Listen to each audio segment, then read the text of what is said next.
Популярное тревел-шоу возвращается. Новый сезон. Новые ведущие. Идем попробуем залезть в толпу. У меня нет слов. Новая реальность, в которой все мы оказались. «Орел и решка. Новая жизнь». Каждый уикенд Эдуард Мацеберидзе А где бесплатно, там вот это вот присутствует всегда. и Соня Шац Это вообще легально. Я такого в жизни не видела. отправляются в новую страну, чтобы понять, а можно ли в ней пожить подольше. Оказалось просто самым благоприятным городом для иммигрантов. Всего лишь 2 евро, и ты смотришь на Каны с высоты птичьего полета. Ну, очень низкого птичьего полета. Прыжки с пирса. Бесценно.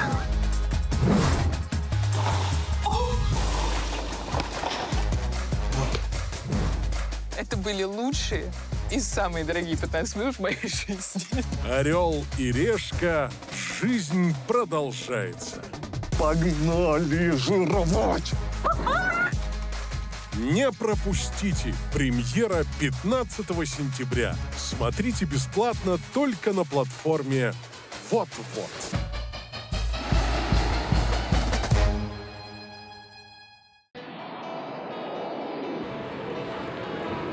Соня!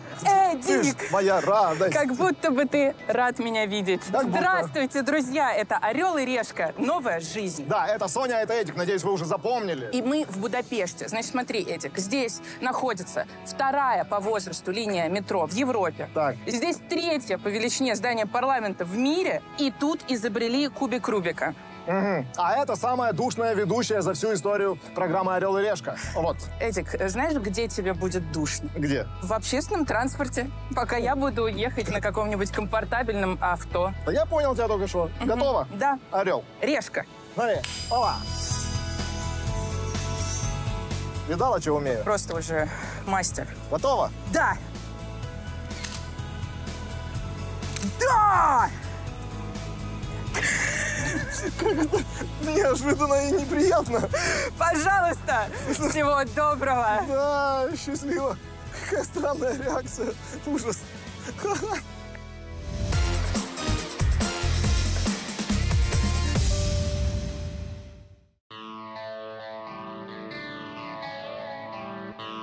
Будапешт – город, состоящий из 3 исторических частей.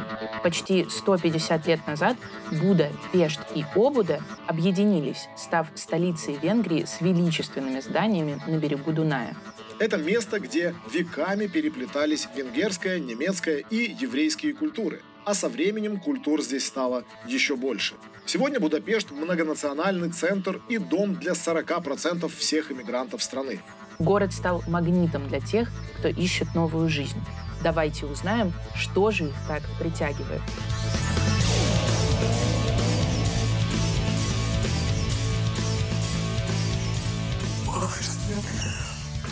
Ого-го!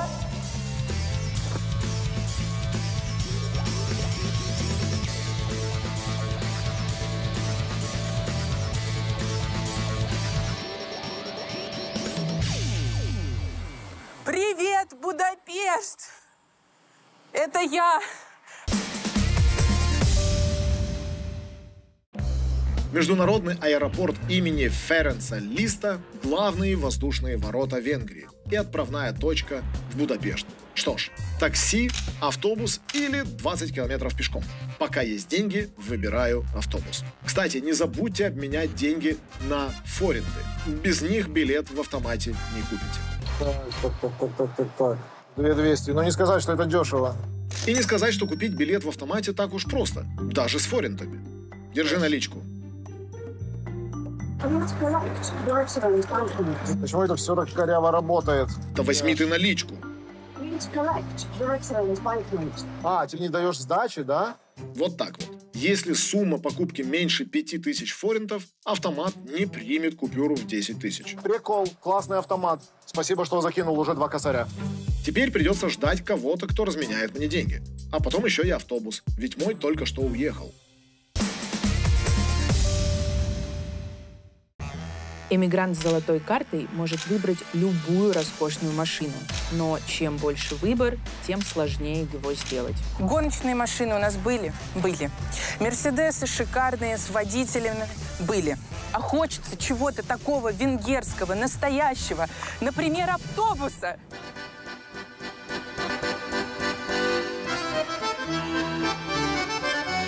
Это настоящий Икарус венгерского производства. И сегодня он только для меня, представляете? А еще он 64-го года, ну, чтобы напоминать мне об Эдике.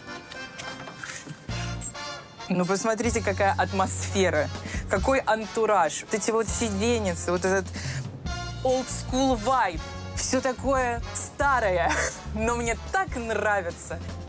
А тут вообще, вот смотрите, тут такой немножко оп, и мы в купе поезда.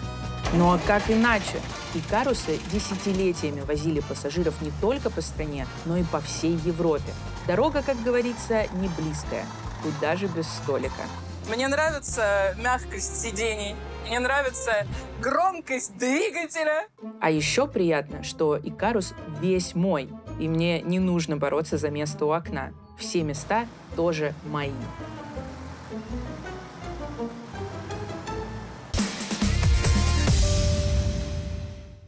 Так. Пока ждал помощи, добыл ценную информацию. Во-первых, есть приложение, где билет можно купить онлайн, если у вас есть карта. Во-вторых, проезд для украинцев бесплатный. Но это в самом Будапеште, а билет в город платный для всех. Ну что, погнали? Стоп, а где мой оператор? Я зашел в автобус, дверь закрылась, и мы просто уехали, и я помахал ручкой Пашке. И он остался там.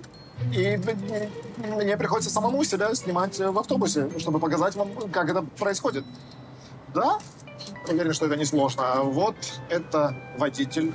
Не захотел останавливаться. Я его попросил, он сказал нет.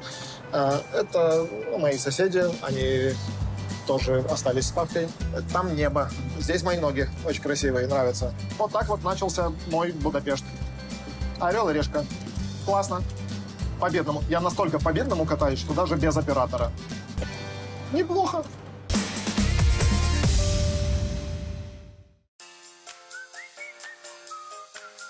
Полчаса, и вот она, моя улыбка сквозь объектив камеры моего оператора. Да, мне тоже нравится. И архитектура, кстати, тоже. Вообще, Будапешт могу описать 3 словами. Трамваи, памятники, статуи. Но это все о прошлом. А я приехал узнать, как сейчас живется в Будапеште иммигрантам, таким как я.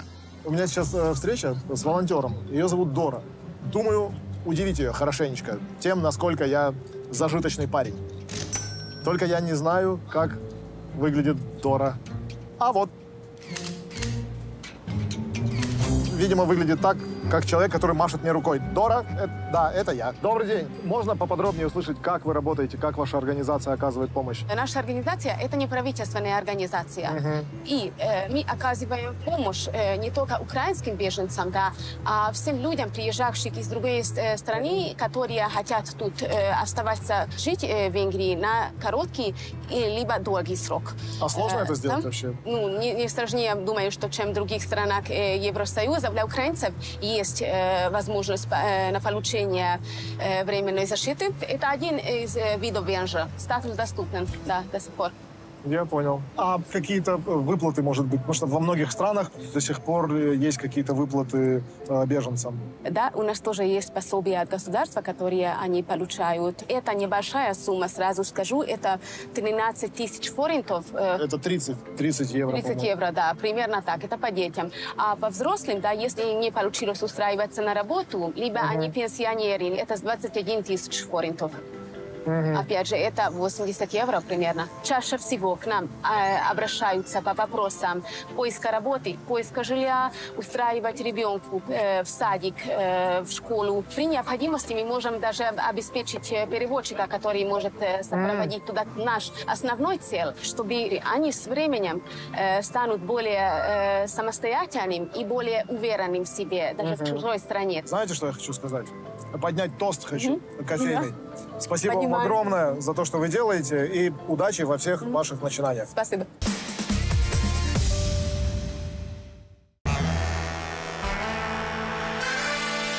Где еще может остановиться человечек с золотой картой? Ну, конечно же, в самом дорогом отеле, даже не Будапешта, друзья, а Венгрии. Матилд Палас, Лакшери Коллекшн, Соня Шац, Орел и Решка. Матилд Палас – это отель в здании, внесенном в список ЮНЕСКО. Еще бы! Бывший дворец эрцгерцогини Марии Клотильд. Построен в 1902 году и с порога заявляет об этом. История и стиль – все здесь, в этих стенах. Здравствуйте. Добро пожаловать в Матильд Палас. Спасибо большое. Как здорово, что меня понимают. Возьмите. Спасибо большое. Вернули карту, слава богу. Этот стеклянный лифт везет меня в мой люкс Краун Тауэр за 6000 евро. Ну, привет, лакшери жизни. Мини-бар. Но это все не очень интересно. Интересно, где спать. Здесь максимум можно покрутить глобус и вот как бы какие-то важные дела решить. А где спать? Может быть, там? Там, куда ведет лестница? По ступенечкам такие бжик-бжик-бжик. Ну вот же, друзья, ну, пожалуйста. Я буду не только спать как эрцгерцогиня, но и управлять всем номером автоматически, кнопками. Раз, два, три. Фокусник, приди. Кнопки везде, куда бы вы ни пошли. О, боже.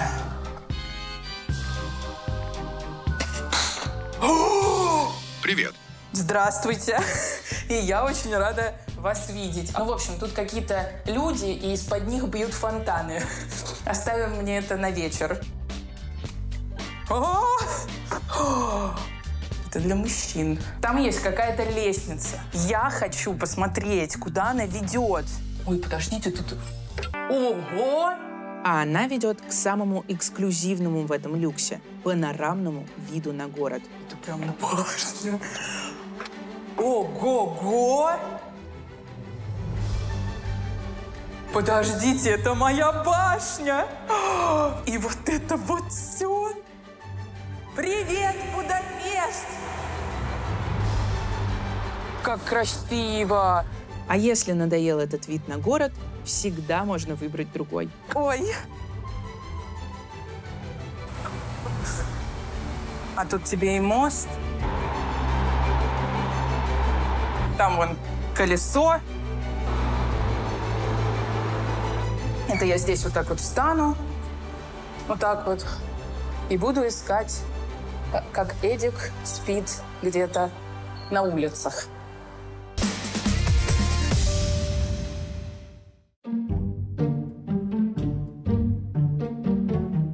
Хочется спросить, господа венгры, вы что, на приколе? Ну, 4300 стоит вот прокатиться на этом колесе обозрения. Так сказать, чтобы посмотреть сверху вниз на этот город, 11 евро заплатить. Картинку видите? Вот этот человечек вас предупреждает: ребята, не тратьте деньги на всякую чушь. Идем что-нибудь вкусное купим.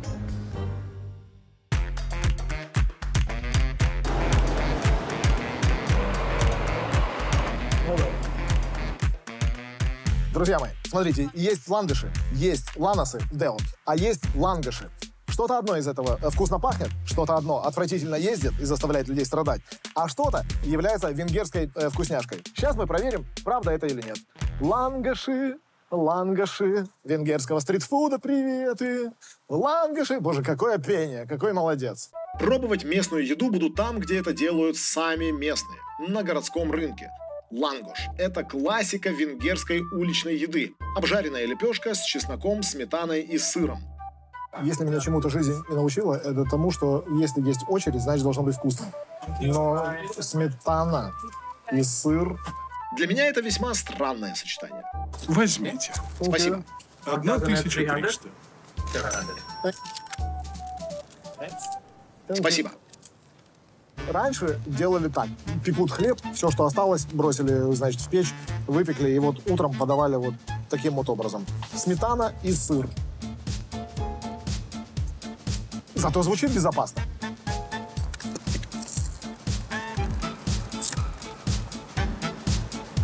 Я прям чувствую себя снова студентиком, который стоит на автовокзале в Хмельницком и думает, рискнуть желудком, сыграть в эту пищевую рулетку и в ближайшие 5 часов играть, как говорится, на удержание, если вы понимаете, о чем я. Забавно, слушайте, ну что, просто жареное тесто. Я обожаю жареное тесто.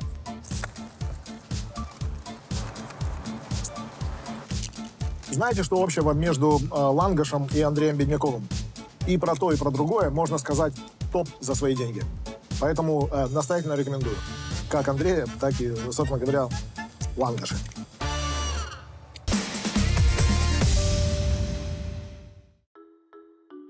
Время подумать о еде. Как будто я когда-то о ней не думала.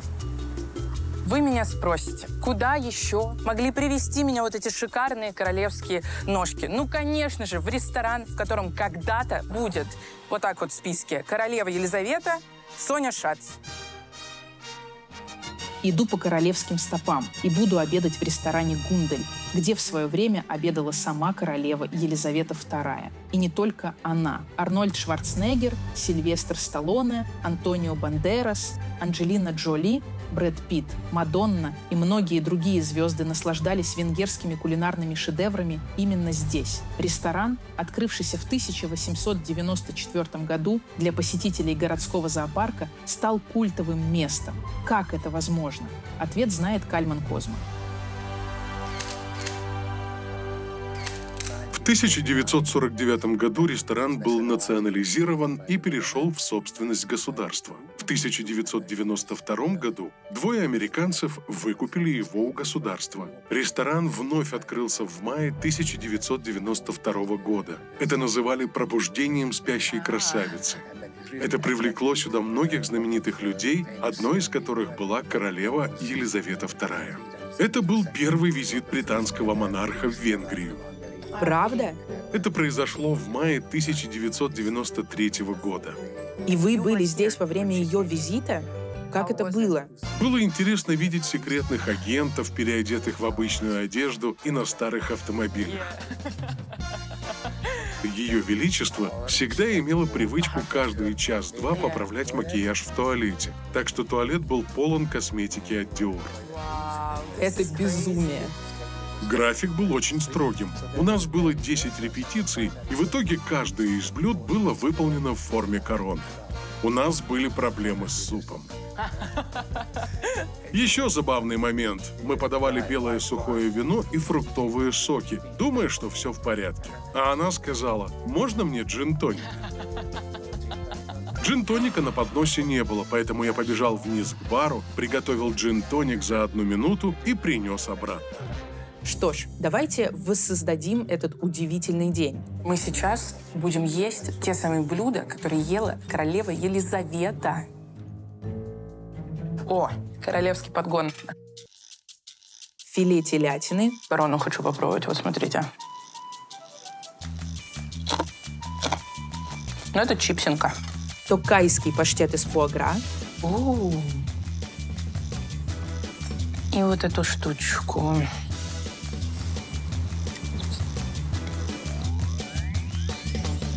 Прям это алкогольное. Отвечаю. Восхитительно. Так, но пока я не обезумела от вкуса и не начала гуглить, где мне купить корону или трон, у меня есть одно очень важное дело. Я не имею морального права оставить этот кулинарный бриллиант только для себя. Поэтому прямо сейчас буду делиться им в социальной сети Relife. Я уверена, что вы и так все знаете, но я просто напомню, что Relife — это не просто приложение. Это целый мир с кучей возможностей, где иммигранты и путешественники делятся своими секретами и находками. Прямо как и я сейчас буду делиться местом, достойным королевы. Вы тоже обязательно делитесь своими открытиями. Relife — это не просто место, где можно найти уникальные знакомства и места. Это еще и шанс монетизировать свои открытия, зарабатывая на своем контенте или сообществах. А по промокоду «Будапешт» вас ждет скидка в 50% на премиум подписку. Поторопитесь, предложение действует 90 дней. За Relife и королевские рекомендации. Салат с козьим сыром. Ой, я такое вообще люблю. Вот сочетание сыра и свеклы или свеклы. Пишите в комментариях. Это мы вас проверяем. Мы-то знаем, конечно, что буряк. Фирменный десерт. Суп и джин-тоник заказывать не стала. Мне этих корон и так хватает. И уже как бы по венам потечет голубая кровь. Мне кажется, сюда нужно идти в целом вот за этим ощущением, что ты прикасаешься к какому-то историческому месту. Сидишь здесь и такой: когда-то здесь ходила королева, когда-то там сидел Брэд Питт, а за другим столом Анджелина Джоли. И, может быть, там вот на этом плане скоро появится, что за этим столом сидела Софья Михайловна Шац, известная ведущая «Орла и решки». Так вот, друзья.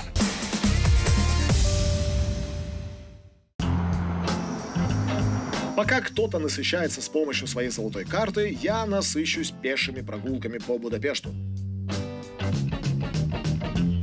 Приклеили. Молодцы. Вы спросите меня, что же я делаю рядом с такой маленькой скульптуркой? А я вам скажу, она не маленькая, она просто очень долго лежала в холодной воде. А сделал ее знаменитый украинский скульптор Михайло Колодко. И таких скульптур по всему Будапешту разбросано более 23. Это где-то 24, а то и еще больше. Поэтому, если вы будете в Будапеште, обязательно найдите остальные. Вот эту, смотрите, труд на удачу. Вот, где моя удача? О, голубь! Батон обронил. А ну-ка, курлы-курлы. Блин, не успел. Говорят, в Будапеште есть место, где можно круто провести время и завести друзей. Мне, как иммигранту, это подходит. Осталось выбрать, на каких колесах я туда поеду. Когда у тебя золотая карта, эти автомобили, знаете, можно менять как перчатки. Поэтому мы приехали в музей ретро-автомобилей, и я надеюсь, здесь я найду себе что-нибудь действительно подходящее.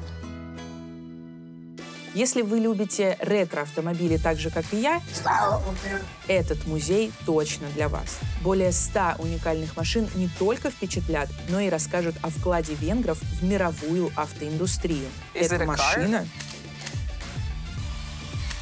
Это на самом деле пузырьковая машина из 50-х годов, сделанная из самолетов Мессершмитт, использовавшихся во время Второй мировой войны.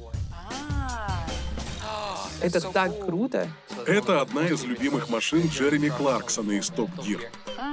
Да, у них выдвигаются фары, как у лягушки. Выглядит не очень, но это Порше как бы. Это настоящий автомобиль-карета. Можете посидеть в машине, если хотите. Правда? Конечно. Вау! Как неудобно! А если бы у вас была теща, она могла бы сидеть сзади. Почему? Чтобы она могла видеть все. 1914 года. Прикиньте, 110 лет ей. Очень круто. Ладно, мне страшно. Спасибо огромное. Вау, офигеть. Кусочек истории, а я на ней посидела только что. У меня вопрос. У вас, случайно, нет машины, которая не представлена на выставке, но которую можно взять на прокат? Погнали.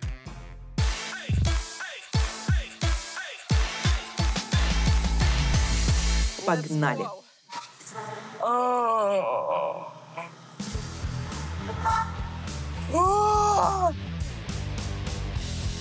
Ferrari 360 Modena. Культовый спорткар с алюминиевым шасси, по сути, скелетом машины. Это позволяет ему разгоняться до 100 км в час всего за 4,3 секунды и достигать максимальной скорости в 295 км в час. Боже, этот звук, друзья, этот звук. Все смотрят, все таксисты просто в шоке. Все фотографируют. О май гад, что-то произойдет. Сейчас что-то будет. Ребята!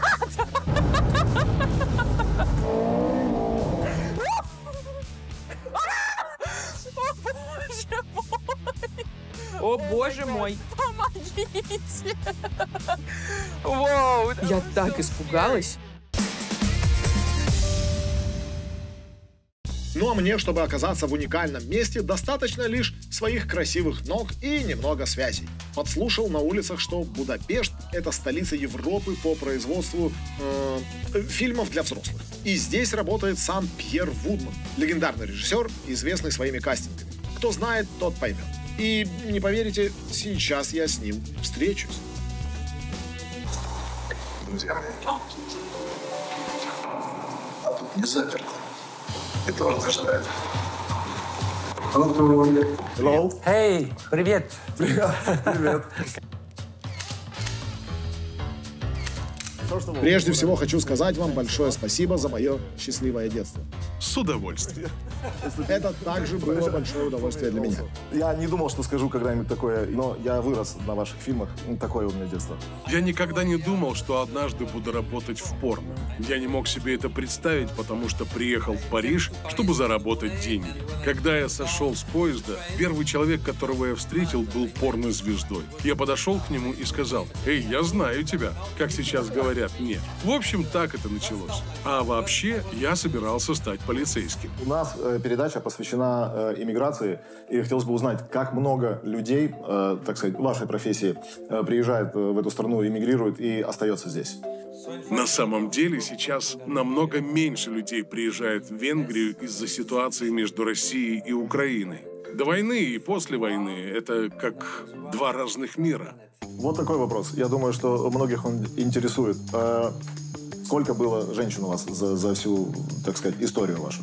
Я боюсь называть количество. Не стоит бояться. 6000. Где-то между 6250 и 6400. Извини.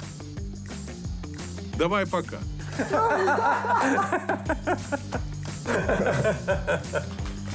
Круто. Могли бы вы меня познакомить с кем-то, кто еще в этой индустрии, кто работает? Возможно, у вас актеры и актрисы есть какие-нибудь на площадке? Конечно. Ребята, никогда бы не подумал, что буду разговаривать с актрисой фильмов для взрослых. Эта девушка из России и в бизнесе уже 3 года. Сложно было принять решение? То есть, типа, ну, попробую. Да. Просто предложили, я долго думала. И все-таки додумала. Сколько должно быть съемочных дней в месяц, чтобы ты как бы и не сильно уставал и получал удовольствие от того, что делаешь? Я бы сказала 15. Сутки через сутки? Да. Так сказать, наш график, ребята. Рабочий. Это мы можем. А здесь больше классическое снимают видео, да? Да. Да. Ну, классика это в плане оргии и так далее. Мне очень нравится, что это уже называется классика. Не, ну это классика. Это старая, добрая, классическая оргия.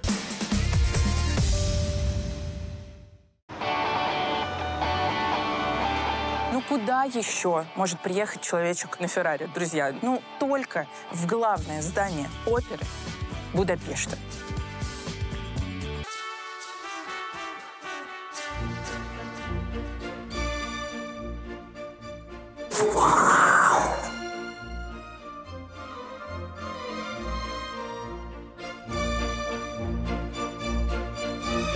Боже, какое все золотое!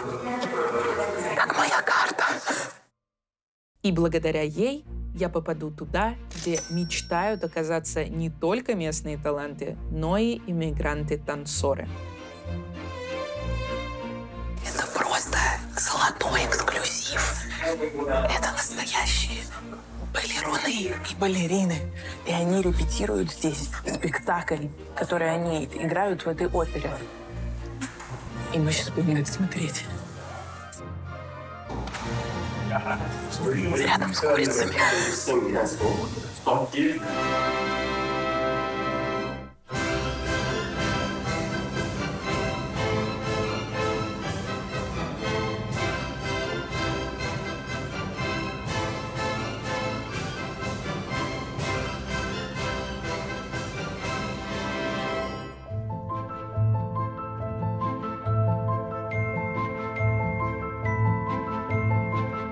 Я прям, может, слезы на глазах почему-то. Но это было вообще пипец, вы видели? Вот парень, он много раз пытался одно и то же движение повторить, и вот эти мастера, они ему говорят: все, останавливайся, отдыхай. Это такое бережное отношение. У меня почему-то было, видимо, какое-то стереотип, что балет — это жестко, и в пуанты нужно стекло насыпать.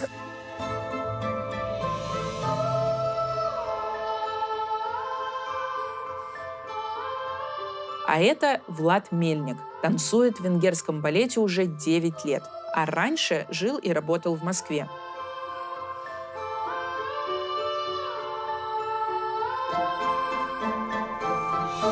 Я, честно, первый раз прикоснулась как-то так к балету, и я вообще в шоке. Это очень красиво и очень сложно, мне кажется. Мы привыкли.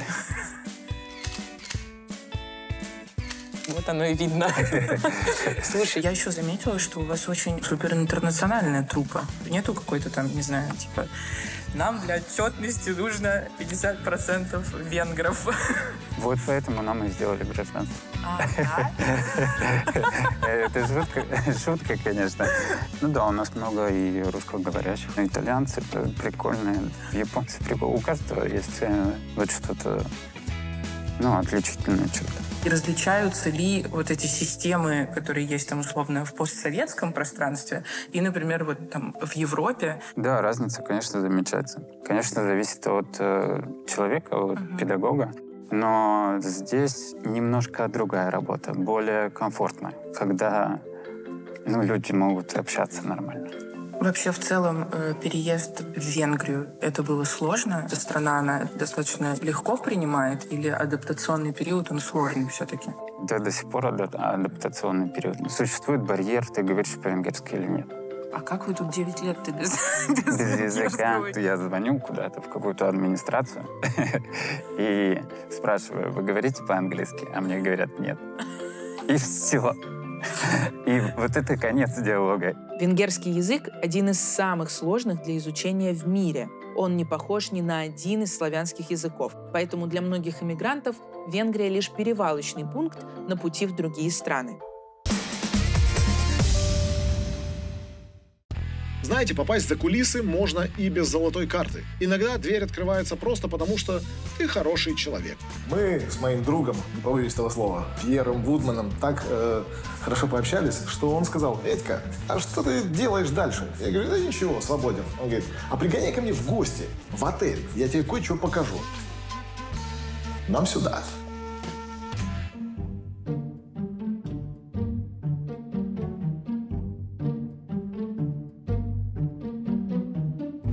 Медленно, но я начинаю понимать, куда я попал. Вы-то операторы, вам бояться нечего. Стоят довольные. А это так и попадают в этот бизнес, да? Типа, приходи, что покажу. Там дверь такая массивная. И чувак тут здоровый слишком.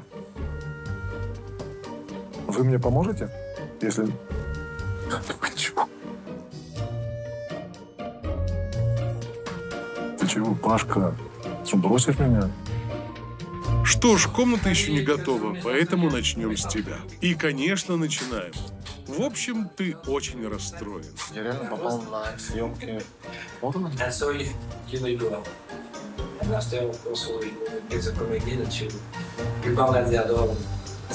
Это было легче, чем я себе представлял.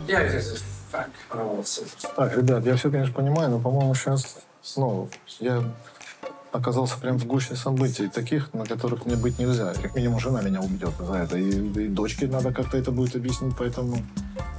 Спасибо, Пьер. На созвоне, брат. Потихонечку, не привлекая внимания. Всем спасибо, ребят. Откройте двери, пожалуйста.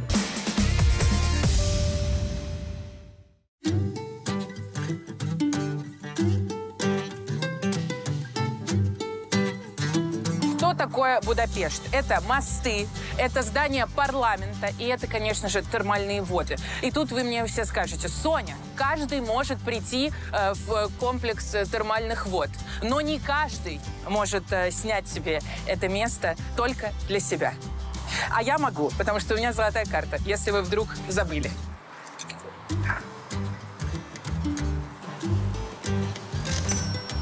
Спасибо. Венгрия буквально стоит на горячих источниках, а Будапешт называют городом купалин.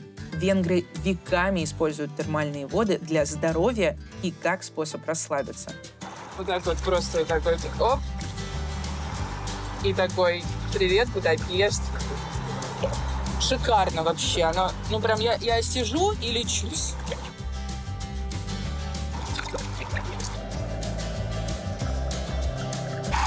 Вот и голову помыла. За моей спиной находится отель Sony, ночь в котором стоит несколько тысяч евро. А вот здесь находится хостел, в котором я буду ночевать. И ночь там стоит несколько тысяч форинтов. И выглядит он ничуть не хуже, чем этот отель. Вот так-то.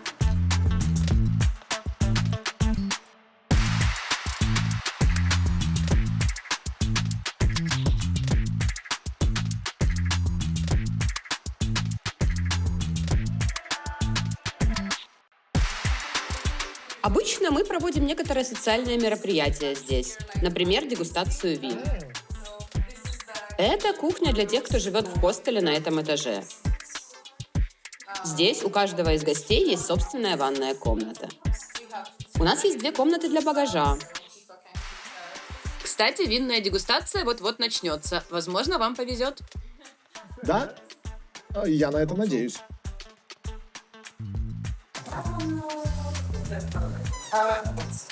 Вау. Очень Nice хорошо. place. С видом на площадь. Ага. Похоже, удача вернулась ко мне. Надо закрепить успех. Прошу прощения, а можно мне немного?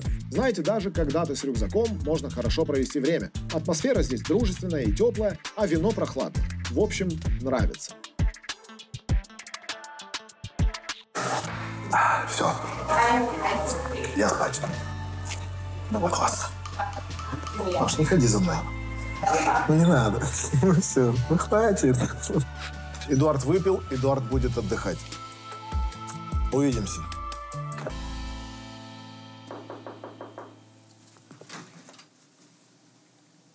Чего? Я спать ложусь. Можно, пожалуйста, один раз без вот этого? Надо снять?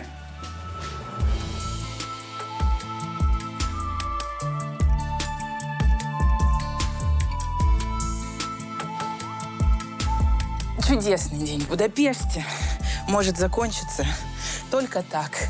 И если вы еще уйдете отсюда, будет отлично вообще. У меня сон. Я сплю. Так вот просто ходи за мной. В простынях запуталась. Где тут моя кнопочка? Curtain open. Доброе утро. Да, они сами уберут. 6 тысяч евро за ночь. Ничего страшного. Тем более, что мне пора. Пора начинать утро правильно, с невероятным видом на город. И Sky Garden на крыше Mystery Hotel Будапешт – идеальное место для этого. Друзья, ну вот это я понимаю. Вот он, настоящий good morning. Боже, там еще водичка, наверное, тепленькая. Ну, просто потрясающе. И водичка такая. Все, залезаем. Сюда какую-нибудь музыку.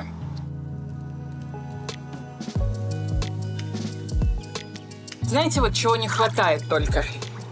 Не хватает какого-нибудь бокальчика, мне кажется. Дай вам Бог здоровья. Наслаждайтесь. Good morning, ребята. Ваше здоровье. Будапешт. I like.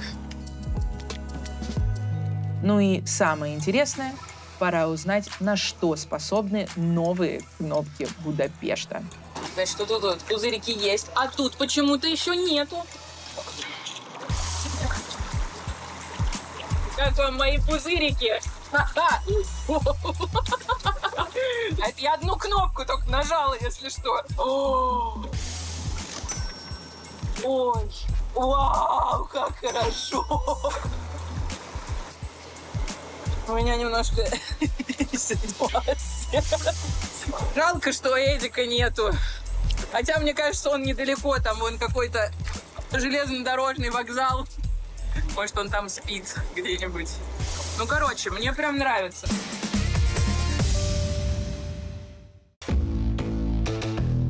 В Будапеште есть необычная благотворительная организация с не менее необычным названием – Будапешт Байк Мафия. И я хочу вписаться в их мафиозные дела. Привет. Привет. Это здесь? Да, пойдем вовнутрь. Погнали. Ничего себе, так много людей. Эта организация существует с 2011 года. Волонтеры готовят сэндвичи и развозят их по городу, раздавая тем, кто оказался в беде, в частности, бездомным. А кто все эти люди? Это ваши друзья или... Если ты придешь больше 2 раз, станешь нашим другом. Я понял. Некоторые люди приходят только для того, чтобы сделать сэндвичи. Некоторые, чтобы развозить их. А некоторые, чтобы делать и то, и другое. Обычно мы делаем 250-300 сэндвичей. Некоторые из них идут людям, живущим на улице, некоторые в приюты для бездомных. Возможно, я могу чем-то помочь? Конечно. В байк-мафию, как и в любую мафию, просто так не попасть. Нужно пройти испытание. Берешь большой листок, потом вот так заворачиваешь и потом придерживаешь. Так, я должен это все свернуть.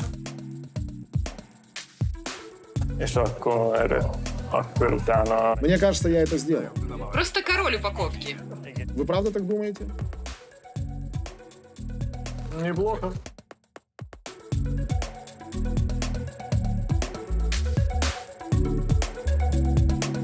Даже если человек не поймет, что здесь написано, то здесь хотя бы сердечко. То есть посыл уже добрый.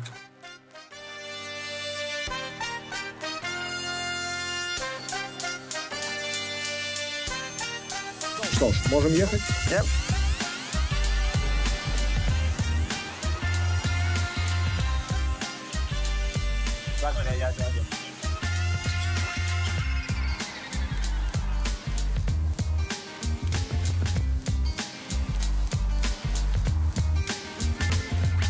То, что вы видите, это не просто про раздачу еды. Это про общество и его отношение к бездомным и нуждающимся.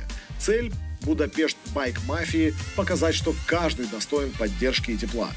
Что за цифрами и статистикой стоят живые люди с их историями. Казалось бы, такие маленькие шаги создают большую перемену. Не только для тех, кто получает помощь, но и для тех, кто ее оказывает. Возьмите еще один, если хотите. Ловлю себя на мысли, что ты сделал что-то действительно важное, что-то действительно хорошее, и это наполняет тебя изнутри каким-то, простите за пафос, но светом, каким-то светлым чувством. Поэтому Эдуард рад. Эдуард доволен, Эдуард сделал сегодня хорошее, важное дело. Чего и вам настоятельно советую. Все, я погнал.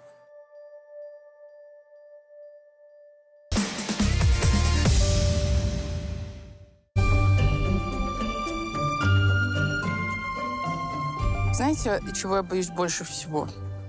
Я боюсь, что я привыкну к этому. Уже привыкла. Но, как говорится, жизнь — это движение. Так что пора двигаться дальше.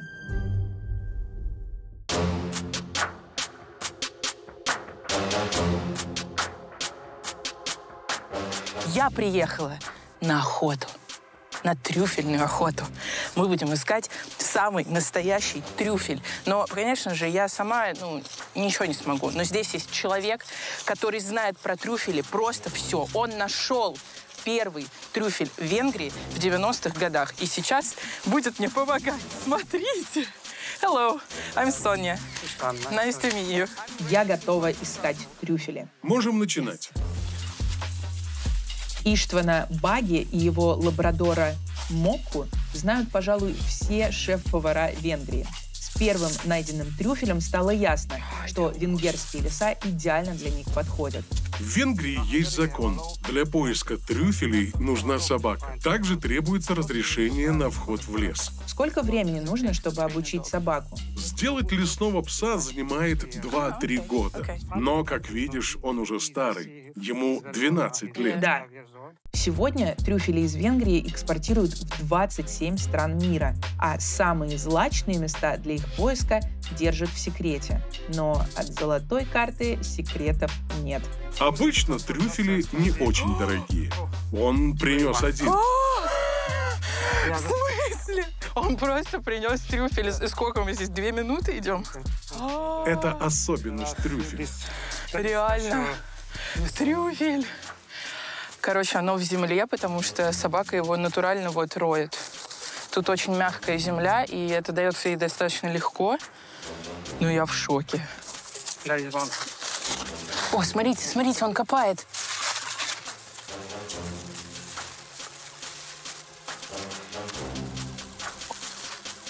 Он несет еще один. Так что можем не ходить в лес.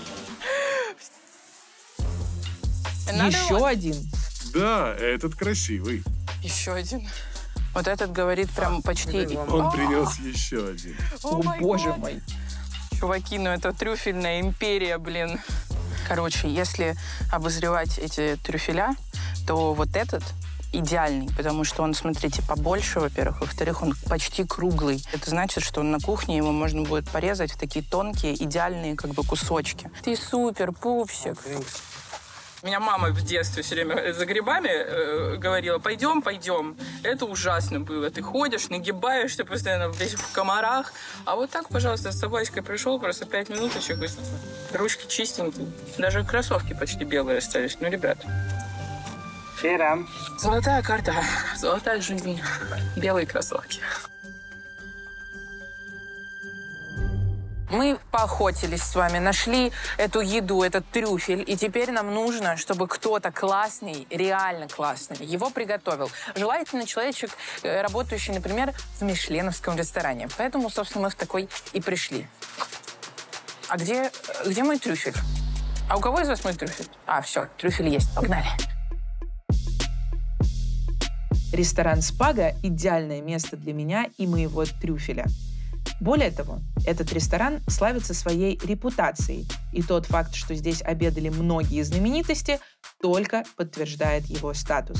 Называю имена.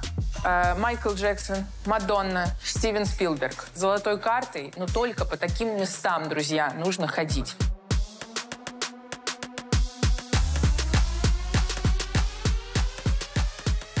Я сейчас вот современная женщина. Я трюфель сама нашла и сама и съем. Женщины, за вас. Вот реально. Мы молодцы, я считаю. Awesome. Perfect. А это для вас. Я не раз видела, как готовят еду в ресторанах. Но когда шеф-повар берется за твою собственную добычу, это совсем другие ощущения. Вау! Вы видели, как красиво? Подготовимся к трюфельному безобразию. Я слышу шаги. Thank you so much. Боже мой. Девушки, спасибо большое. Ого! И вот так вот? Я вот я чувствую, ребята, что это сейчас будет вот оно.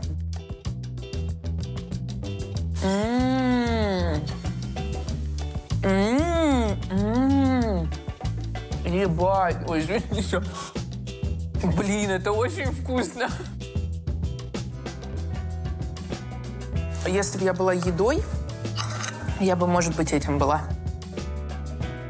Я очень люблю есть. Неважно, сколько это стоит, друзья, потому что это того стоило. Вот такие подводки.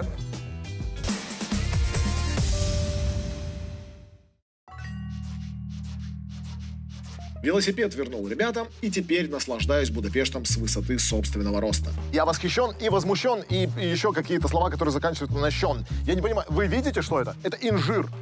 И я шел в Гаграх, я не понял. Это какие широты? Почему в Будапеште растет инжир? Это, пожалуй, самое главное мое открытие в эту поездку. Он еще и белый. Наверное, местные ждут, пока он покраснеет, а Этька-то умный, он знает, что инжир бывает и беленький, он уже сочится, вот. А вот здесь белое молочко. Смотрите, как удобно, рядом с инжиром построили кран.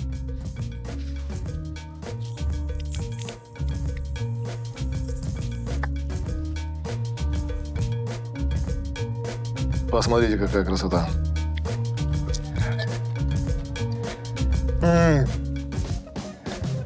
Нифига себе. Mother of God, как это... Он прям сладкий и спелый. Вы чего не собираете его? Сорву сейчас парочку для Сони. Но съем их сам. Как бы, ну, посыл-то был, вы свидетели. Это я для Сони сейчас буду рвать. А вот что пчелки здесь тусуются.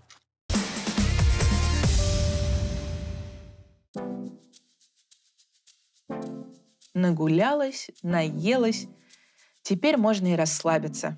Ну какой Будапешт без прогулки на лодочке по Дунаю? Скажите мне. Вот и я не знаю, потому что мне предстоит именно это. Это мы на мою лодку идем через другую лодку.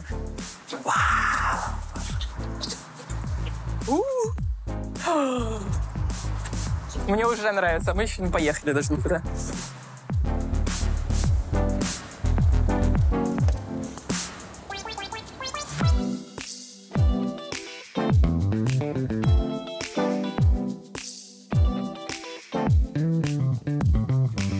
Хватает только одного. Понимаю, что после мишленовского ресторана презентация блюд немножко хромает, но мы на лодке как бы. А я вообще люблю есть просто, поэтому мне все равно. Ребята, ваше здоровье!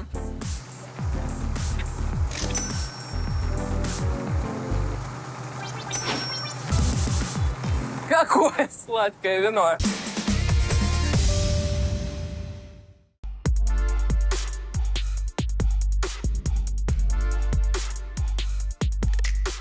Мои новые друзья в хостеле сказали мне, что чтобы познакомиться с Будапештом поближе, нужно сходить в руин-бар. Вот это выглядит как руины. А народу здесь столько, будто бы это бар. Погнали!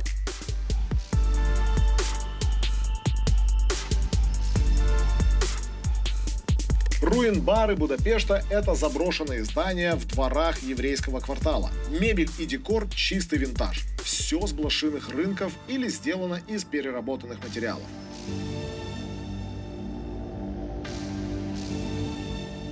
Если честно, это заведение напоминает мне квартиру моего соседа. Все то же самое. Разбитые окна, перевернутая мебель, куча пьяных людей и лестница на чердак. Но крутая и дружественная атмосфера. А еще это отличное место для знакомств с другими иммигрантами. Здесь это всегда такой движ. Они просто ходят, гулять целый вечер и...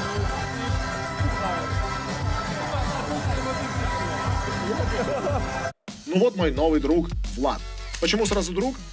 Да потому что он тоже из Украины. Ти з центральної частини України? Так, я з Вінницької області. З Вінницької? Тюба, земеля. І я з Вінницької області. Ти з якого міста? Місто Жмеренка. Славітне місто Жмеренка. А я з Ладижина. Чув таке місто? Звісно, я там був декілька разів. Бля, ти дивись. Земля! Як тобі Угорщина? Подобається. Це дуже така пауза була. Подобається. Перша проблема міграції в Угорщину – це мова. І вивчити її, я вважаю, практично неможливо. Напевно, потрібно тут народитися. Будапешт, він сам дуже розвинений город в плані молоді, і вся молодь практично спілкується спокійно та вільно на англійській мові. Тому тим людям, хто знає англійську, буде тут легко. В плані легалізації тут проблем немає взагалі. Я і вибрав Угорщину як країну для проживання, так як дуже швидко можна і спокійно зробити документ. Достатньо просто офіційно працювати на роботі. Першу вакансію я побачив вдома на OLX, це був завод. Це прям фізична праця. Ну, я б не сказав фізична, але така моторика рук потрібна була. Ми збирали електровелосипеди. О, Було цікаво. прикольно. Що можна зробити бідному мандрівнику, як я, у Будапешті, щоб воно запам'яталось на все життя? Ну, в принципі, в мене є одна ідея, яка тобі 100% запам'ятається на все життя. Так. Кажется, я начинаю догадываться, что ты задумал.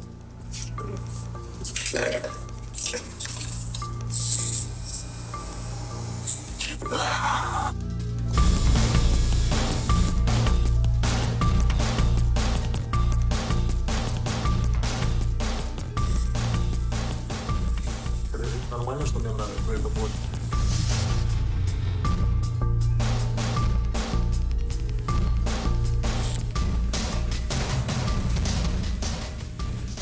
Вот так, друзья, неподалеку от центра города, в тату-салоне Влад Вейдер, можете сделать себе что-то на память о Будапеште. У меня вот, да, таким мне запомнился этот город.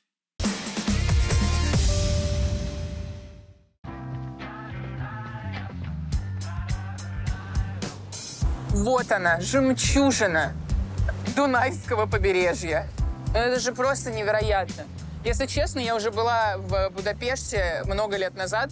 Я не помню ничего, но вот этот вид я тогда запомнила, мне кажется, на всю жизнь, а сейчас, получается, продлила это воспоминание. А заодно присмотрела одно тайное место. Чтобы ваш Будапешт стал таким же прекрасным, как и мой, оставляю вам небольшой сюрпризик. Как обычно, сворачиваем, кладем в бутылочку выпитого винишка. Чтобы найти сокровища, отправляйтесь к мосту Елизаветы. Напротив него водопад на холме Геллер, а справа от него дверь. Слева от двери в зелени и будет ваша бутылка.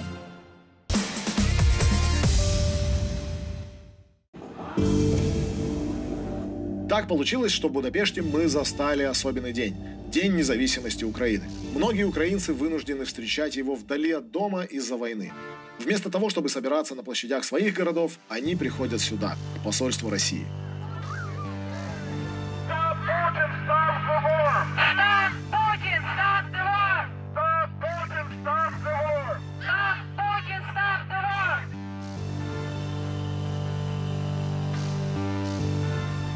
Вот так вот венгры поздравляют Украину с Днем независимости, подсветив мост в Будапеште в цвета национального флага Украины. Спасибо. Очень приятно.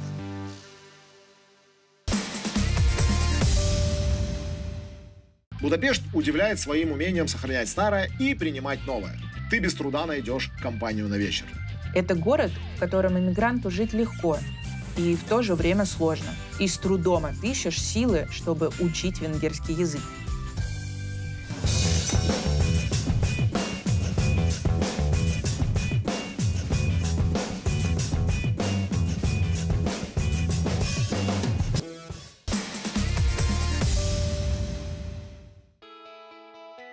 Соня! Эдик! Что умею? Ну как ты? Я прекрасно. Ты можешь даже не начинать про свои вот эти яхты, что там, мерседесы, самокаты, Феррари, неважно. Потому что я был на съемках.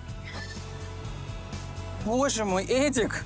Какие разные программы мы ведем. Абсолютно. А я тебя хотела удивить трюфелями и купальнями элитными. Хватит с меня уже удивлений в этом городе. А переехал бы ты в Будапешт? Да, потому что здесь весело. А ты? Класс. А я бы не переехала. Почему?